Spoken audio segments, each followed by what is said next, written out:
ये जो मुकदमा है आरे बाज़ार वाला, पहले तो ये है कि आइन के आर्टिकल 13 के मुताबिक और ज़ाब्ता फौजदारी में लिखा हुआ है कि एक ही केस 2 दफ़ा नहीं चल सकता।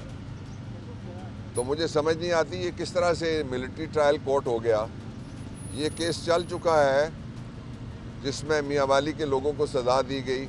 पूरे पंजाब में एक ही गवाह हैं जिनको घुमाया जा रहा है, और वो केस मैंने लड़ा जाके उमर अयूब की तरफ से, और 2 मुकदमात थे, एक ISI की बिल्डिंग वाला और एक था जो एयर फोर्स की एयर बेस वाला। वो दोनों मुकदमात बरी हो गए सारे लोग उसमें। दूसरी बार ये मुकदमा कैसे और वो गवाही कैसे लिखी जा सकती है। उसके साथ दूसरी बात ये है कि ये जो मिलिट्री ट्रायल हुआ है, इसकी वजह से पाकिस्तान सारी दुनिया में कल से शदीद तनकीद की जद में है। सबसे पहले जो हमें GSP+ मिला हुआ है यूरोपियन यूनियन में, और जो फैटिफ में इमरान खान की हुकूमत और मैं उसको लीड कर रहा था पार्लियामेंट में, उसके ज़रिए से हमने फैटिफ से मुश्किल से जान छुड़ाई थी ब्लैक लिस्ट में जाने से, और वहाँ फिर जाने का ख़तरा पैदा हो गया है। इसलिए कि यूरोपीय यूनियन के कवानीन ये कहते हैं कि अगर पाकिस्तान इंटरनेशनल कॉन्वेंट्स, कन्वेंशंस और एग्रीमेंट्स की खिलाफ वर्जी करेगा, और यहाँ पे मिलिट्री ट्रायल कोर्ट्स के फैसले के बाद ये खिलाफ वर्जी सारी दुनिया में इसकी मजम्मत शुरू हो गई है।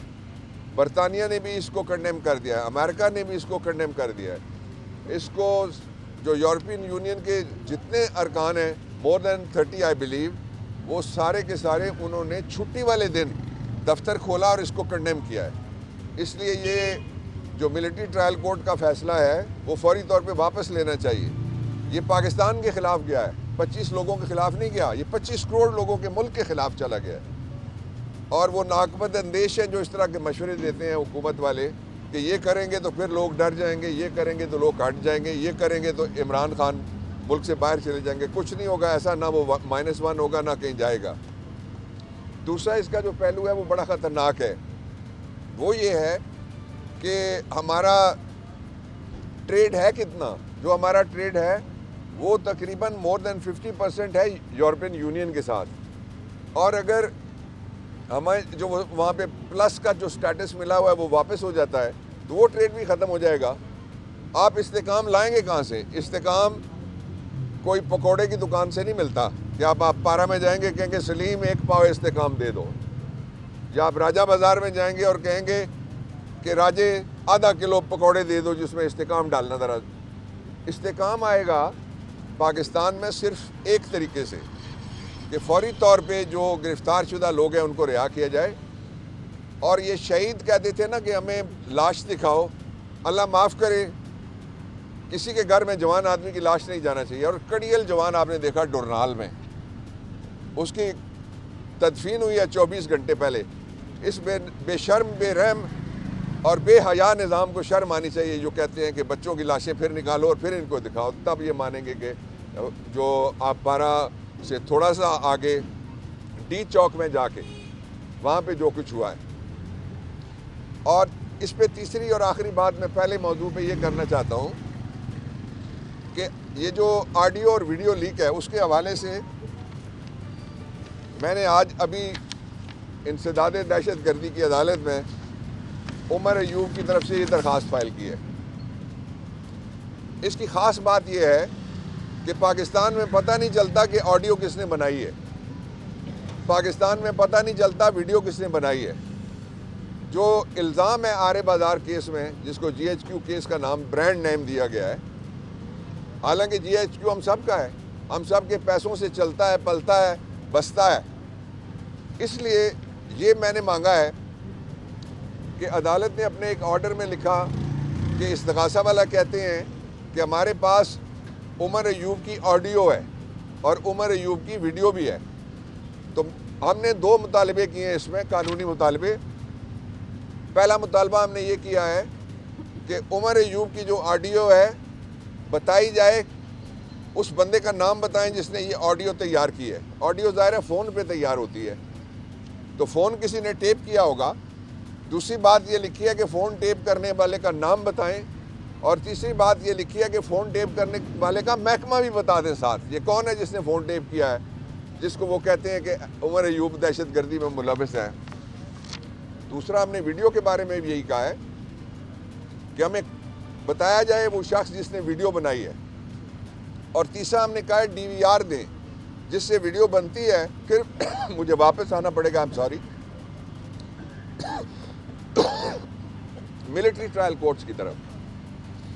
आपने देखा कि किसी मुकदमे में किसी जगह मिलिट्री ट्रायल कोर्ट्स के हवाले से जो चलने वाले केस हैं, लड़के दिखाएं, एक कुर्सी को लात मार रहा है, एक दीवार को डांग मार रहा है और एक डंडा लहरा रहा है। मैंने कहा DVR हमें दें। और चौथी बात जो मांगी है वो ये मांगी है हमने कि फौरी तौर पे हमें CCTV फुटेज दिए जाएं, और CCTV फुटेज हैं जिस जिस जगह पे वारदात हुई है,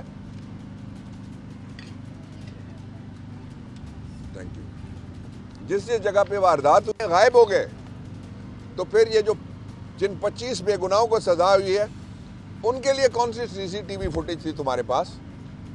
और अगर है तो हमें पूरी CCTV फुटेज, जब हम अदालत में खड़े होंगे इस मुकदमे के परखचे उड़ाएंगे, जब गवाह आएंगे हम इसको हवा में उड़ाएंगे इंशाअल्लाह अज़ीज़।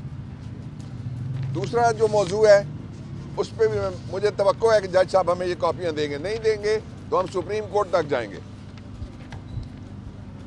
दूसरा, मैं उस फैसले की मैंने तनकीद की थी जिस फैसले के ज़रिए से कहा गया था कि मिलिट्री ट्रायल कोर्ट को इजाज़त दी जाए कि वो फैसले सुना दें। आज बेगुनाहों को सज़ा हुई है और पूरी दुनिया उसके ऊपर बोल रही है। पाकिस्तान की सियासी जमातों को, पाकिस्तान की सिविल सोसाइटी को, पाकिस्तान के मीडिया को इस पर आवाज़ उठानी चाहिए।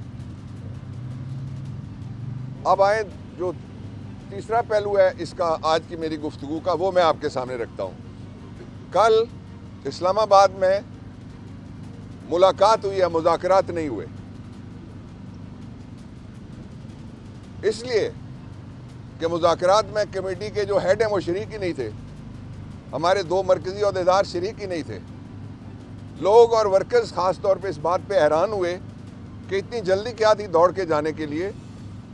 आप पहले अपनी कमेटी की अलहदा मीटिंग करते और सबको साथ लेके जाते। कोई 10 लोग हुकूमत ने डाले हुए हैं, तारीखें वो इस तरह देते हैं जिस तरह कोई सिविल मुकदमा चल पड़ा है। दूसरी बात, ये कहना कि कोई चार्टर ऑफ डिमांड, हम कोई ट्रेड यूनियन नहीं है, हम मुल्क की सबसे बड़ी सियासी और जमहूरी कुव्वत है, इसलिए हमारे मुतालबात 2 हैं। तीसरा मैंने दिया था पार्टी को, मैं वो बताता हूँ। इमरान खान ने कहा है 9 मई के जो जितने भी वाक़यात हैं, और 9 मई शुरू होता है सुबह जब इमरान खान को अगवा किया गया अदालत के अंदर से, उनकी तहकीकात के लिए कमीशन बने, और फिर जो मैसेकर हुआ है इस्लामाबाद में 26 मई का कत्लेआम, उस कत्लेआम के लिए भी कमीशन बने, मुलजिम पकड़े जाएं, पहचाने जाएं, जहाँ भी बैठे हुए हैं उनको बाहर निकाला जाए। तीसरी जो बात है वो ये है कि मैंने जो मुतालबा दिया, एक उनका 2 मुतालबात ये हो गए, और तीसरा जो पॉलिटिकल वर्कर्स और प्रिजनर्स हैं उनको रिहा किया जाए। मैंने जो कहा वो ये है कि इस वक्त पाकिस्तान का एक ऐसा सियासी कैदी है, ज़मीर का कैदी, जो पार्लियामेंटेरियन है, और सबसे पहले वो गिरफ़्तार किया गया था और पार्लियामेंट में कभी उसको एक दफ़ा भी पेश नहीं किया गया, जिसके ऊपर 14 अरब का इल्ज़ाम था। उसको नैब की तहवील से निकाल के पार्लियामेंट में पेश किया गया था, नैब वाले मुल्ज़िम के तौर पे उसके सामने खड़े थे। मैंने कहा कि एजाज चौधरी का नाम डाला जाए कि उसका प्रोडक्शन ऑर्डर, मुकदमे हम लड़ रहे हैं उससे हम नहीं डरते, वो चलते रहे मुकदमे, हमें कोई परवाह नहीं है, बनते भी रहें। आज इस वक्त जब मैं आपसे बात कर रहा हूँ, उमर अयूब पेशावर हाई कोर्ट में 8 नए मुकदमात में ज़मानत लेने के लिए पेश हुए हैं। तो ये वो हालात हैं जिनके अंदर ये तवक्को की 3 और 8 मैंने आपको बताया कि पेशावर में एडजर्न हुई हैं। अच्छा, मैं आखिरी बात इस पे ये कहना चाहता हूँ कि इस मुल्क में जो लोग ये कहते हैं ना, किसी को मैं मैली आंख से नहीं देखने दूंगा, इंसाफ तुम्हारे दरवाजे पे दूंगा। जो ही रिटायर होते हैं दोनों भाग जाते हैं। एक बेल्जियम में किसी ने पकड़ लिया, दूसरे को किसी ने लंदन में पकड़ लिया।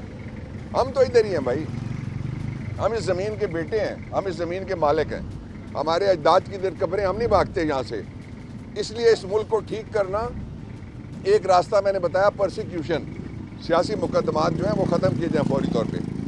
दूसरा ये है कि चोर को बिठा के ऊपर जो सारी दुनिया से कर्ज मांगने जाते हैं, जिन मुल्कों से आप कर्ज मांगते हैं उन मुल्कों में इनकी जायदादें हैं और इसलिए आपका मजाक उड़ता है। और वहाँ ये जो शोबाज है, इसको कहा जाता है कि तुम में कितनी हिम्मत है कि तुम सूट पहन के कर्ज मांगने के लिए आए हो। कितना महंगा सूट है ये, इतना महंगा सूट जो है वो अमेरिका का सदर ट्रंप नहीं पहन सकता। इतना महंगा सूट जो बरतानिया का वज़ीर आज़म है वो भी नहीं पहन सकता। हालात ठीक करने हैं तो नीयत ठीक करो, किबला ठीक करो, आइन की बालादस्ती और कानून के नीचे आओ। आतिश न्यूज पाकिस्तान के सबसे बड़े न्यूज नेटवर्क का हिस्सा बनने का सुनहरी मौका। मुल्क भर से दर्ज झेल आसामियों की जरूरत है। Bureau chief, deputy bureau chief, video editor, city reporter, tehsil reporter, district reporter, crime reporter, press reporter, नुमाइंदा, नामहनगार। Chief executive Syed Jamshed Bukhari. मजीद मालूमात के लिए इन नंबर्स पर राबिता करें।